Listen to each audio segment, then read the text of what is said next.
ses mains.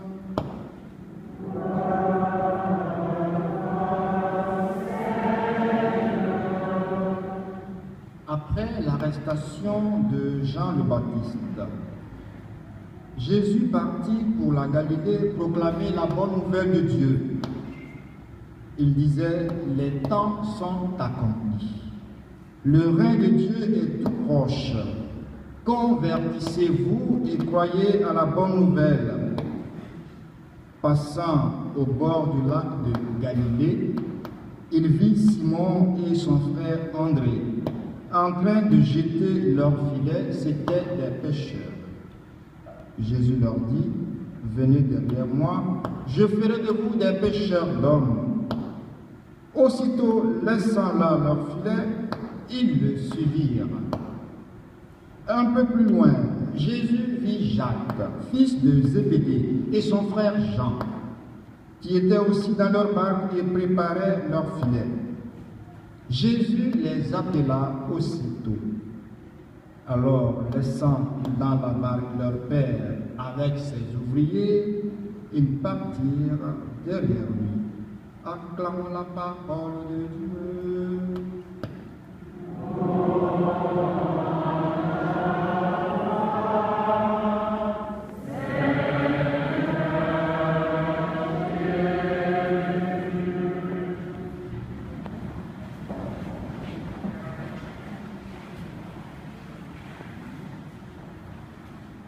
Bien, chers frères et sœurs, en ce troisième dimanche du temps ordinaire, qui coïncide à ce 25 janvier, nous célébrons aussi l'événement de la conversion de l'apôtre Paul.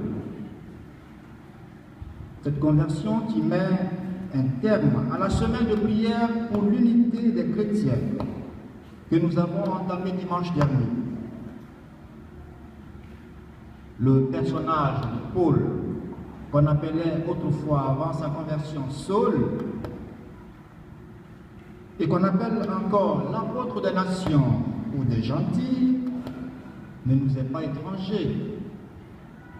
Parce que pratiquement tous les dimanches, pour ne pas dire tous les jours, nous écoutons un texte tiré des écrits de Paul.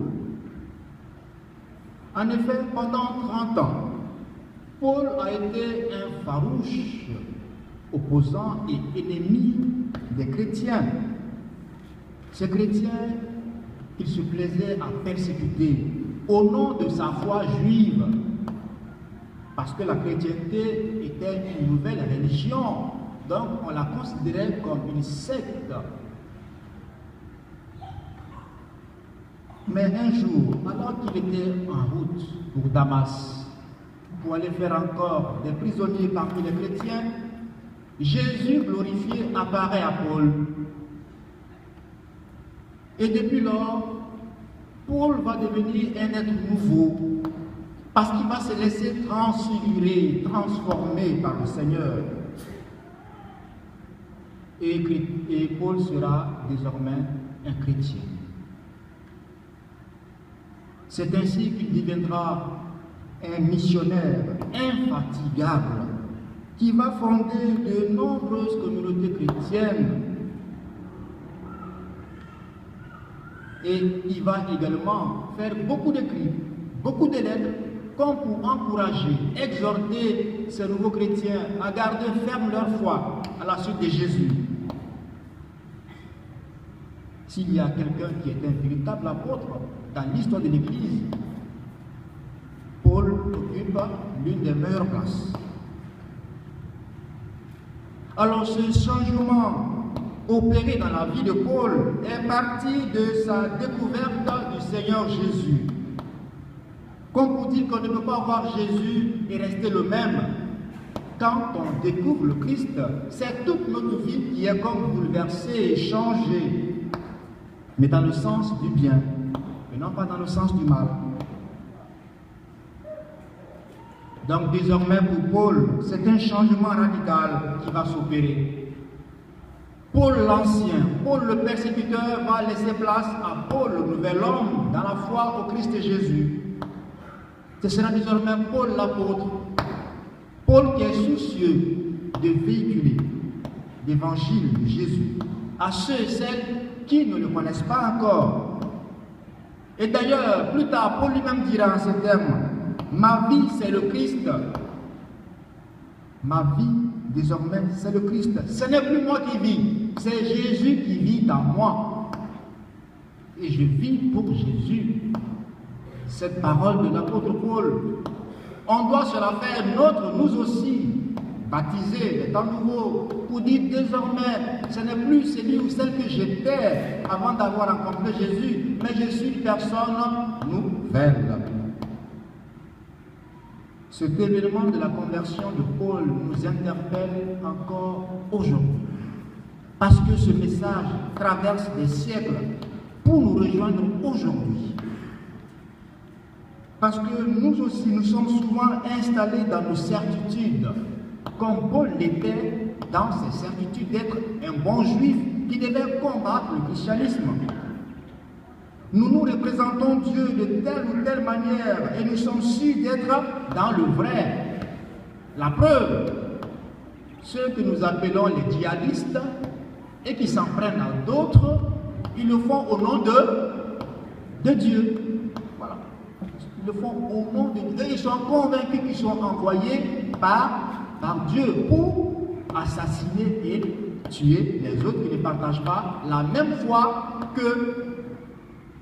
Il nous arrive, nous aussi, de rester fermes comme ça dans nos certitudes, quand bien même cette certitude peut être fausse. Catholiques, protestants, orthodoxes, anglicans et bien d'autres se sont fait la guerre dans l'histoire de l'Église parce qu'ils pensaient que Dieu était de leur côté et non pas du côté des autres. Mais n'oublions pas que notre Dieu est un Dieu souverain. On ne peut pas enfermer Dieu dans une église. Dieu est plus que cela. Donc alors aujourd'hui nous sommes invités à redécouvrir que le vrai Dieu ne se laisse pas enfermer dans nos pensées, dans nos imaginations. Dieu est certes chez nous, mais ce même Dieu peut aussi être chez les autres. C'est un aspect important pour éviter justement ces disputes qui peuvent aboutir à la violence des religions. Ce qui nous est demandé, c'est de nous convertir à Jésus et de lui donner la première place dans notre vie. La fête de Noël que nous avons célébrée il n'y a pas longtemps nous a rappelé que Dieu qui naît dans notre monde veut aussi naître dans le cœur de chacun d'entre nous. Il veut faire du cœur de chacun de nous sa crèche, sa maison. Sa maison. Pour qu'il soit avec nous et nous avec lui. Et c'est en vivant ainsi que nous pourrons nous aussi parler comme Paul pour dire désormais, ma vie c'est le Christ Jésus. Cet appel à la conversion que nous avons entendu dans l'évangile de ce jour, nous le retrouvons encore dans la première lecture tirée du livre de Jonas. Dans ce récit de Jonas, Jonas répond à l'appel de Dieu. Il est invité à aller à Ninive, la grande ville, pour les inviter à se convertir, pour éviter que la colère de Dieu ne s'abatte sur eux. Jonas n'imaginait pas que les Ninivites pouvaient l'écouter, parce que pour eux c'est un peuple païen, à la mauvaise réputation. Pour Jonas, ils ne sont pas convertibles. Mais à sa grande surprise, Jonas constate que les gens de Ninive l'écoutent et ils se convertissent. Aussi bien les hommes que les animaux. Tous, ils vont prendre leur habit deuil. Et on dit, le Seigneur, voyant comment ils se détournaient de leur faute, il va se raviser, il va baisser sa colère et sauver son peuple. Comme on peut le constater, la bonne nouvelle, c'est que Dieu n'attend qu'un geste de notre part pour nous pardonner. Un petit geste de bonne volonté pour que nous soyons sauvés. Parce que Dieu ne se plaît pas à condamner les êtres humains que nous sommes. Bien au contraire, il veut notre bien, il veut notre bonheur. Et ce geste, c'est à chacun de nous de le faire. Tout comme l'ont fait les habitants de Ninive. Le grand projet de Dieu, c'est de sauver tous les hommes, sans distinction aucune. Voilà pourquoi il ne cesse pas de nous dire, comme dans l'Évangile, convertissez-vous, revenez à moi de tout votre cœur, et moi je serai pour vous un père. Le grand problème de Jonas, c'est qu'il n'avait pas cru que le salut de Dieu soit pour tous. Bien souvent, nous aussi, nous pensons comme Jonas que ne seront sauvés que les chrétiens, oui ou non? C'est pas ça. Il y a certains qui ne sont pas chrétiens de nom, mais qui vivent comme des chrétiens. Donc alors, eux aussi, n'est-ce pas qu'ils seront sauvés? Oui ou non? Vous serez ébahi de trouver au paradis le plus grand bandit du quartier. Ah, on dit toi si tu es là, il va dire alors, moi aussi je suis fils de Dieu, non? Voilà, c'est ça. Il va nous répondre tous comme ça. Moi aussi je suis fils de Dieu, fils d'Abraham. Mais nous le voyons déjà dans l'évangile. Le bon Laban, vous vous souvenez? Ah, ceux parmi lesquels Jésus a été crucifié, les deux voleurs là. Oui, non? C'est lui qui a dit, Seigneur, souviens-toi de moi. Parce qu'il a fait juste un petit pas. Et le Seigneur lui a dit, aujourd'hui même, tu seras avec moi dans la maison de mon Père. Voilà. Mais ça ne veut pas dire qu'il faut attendre la dernière minute pour se convertir aussi.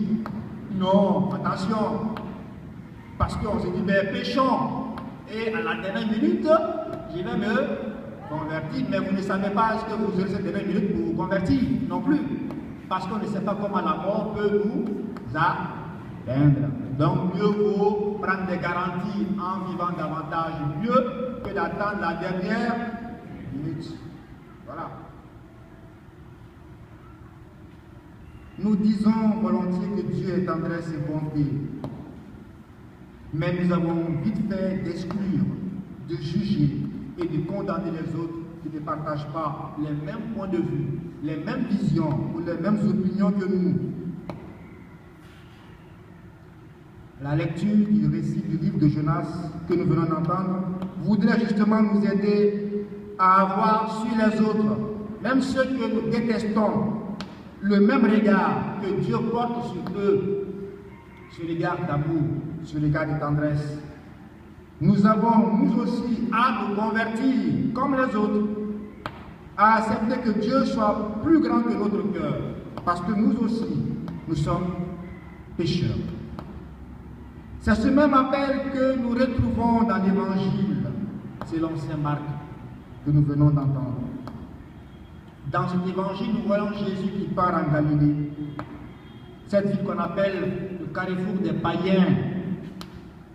Et il se met à proclamer la bonne nouvelle de Dieu. En ces termes, les temps sont accomplis. Le règne de Dieu est tout proche. Pour ne pas dire que Dieu est déjà parmi nous. Et que si nous voulons le rencontrer, si nous voulons faire partie de sa famille, nous devons nous convertir et croire à la bonne nouvelle qu'il nous apporte à travers son Fils Jésus-Christ. Contrairement au message véhiculé par Jonas, qui était un peu plus menaçant, la prédication de Jésus n'a rien de menaçant. Jésus n'annonce pas que Galilée sera détruite s'ils ne reviennent pas à de bons sentiments. Non, loin de là. Bien au contraire, il apporte un message d'espérance. Convertissez-vous et croyez à la bonne nouvelle. C'est ce même message qui nous est aussi adressé aujourd'hui. Comme pour nous dire qu'avec Jésus, chacun peut passer des ténèbres à la lumière, d'un monde sans Dieu à un monde rempli de son amour. Et l'on voit des hommes surpris, en plein milieu de leur travail quotidien, qui laissent tout et qui partent derrière Jésus. Voilà ce dont Jésus est capable de faire dans notre vie. Il est capable de nous faire quitter un monde mauvais pour un monde nouveau. C'est dans cela que nous voyons les premiers apôtres qui quittent leur travail de pécheurs pour devenir des pécheurs d'hommes. Nous aussi, il faut que, comme André, Simon, Jacques et Jean, cet appel soit pour nous un moment important. Il faut que cet appel nous ouvre à une aventure nouvelle. Ces premiers apôtres, ils vont accueillir la bonne nouvelle qui va transformer toute leur vie. Et c'est justement parce qu'ils se sont laissés transformer, éclairer, que nous aussi nous avons la chance d'écouter cette bonne nouvelle qui nous est parvenue.